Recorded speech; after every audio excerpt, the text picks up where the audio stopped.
तुम हजार कोशिशें कर लो मुझे गिराने की, लेकिन मैं खुद के दम पे जीत के आऊंगा.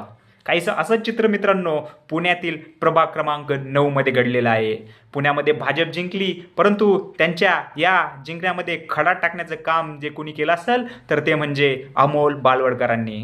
मित्रांनो, या अमोल बालवडकरांनी BJPसाठी सामान्य कार्यकर्ता म्हणून काम केलं.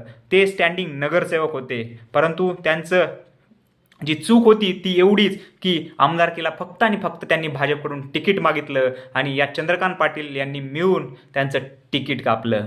परंतु या कार्यकर्त्यांनी न खचता आणि जोमाने राष्ट्रवादीमध्ये प्रवेश करून आपल्या लोकांशी असलेल्या कनेक्टच्या माध्यमातून त्यांनी दाखवून दिलं की एक कार्यकर्ता जर आपल्यावरती आला तर तो काय करू शकतो. आणि एवढा मोठा विजय भाजपचा पुण्यामध्ये झालेला असताना त्यांना प्रभाग क्रमांक 9 मधील ही हार नक्कीच चलत असणार, हे मात्र नक्की.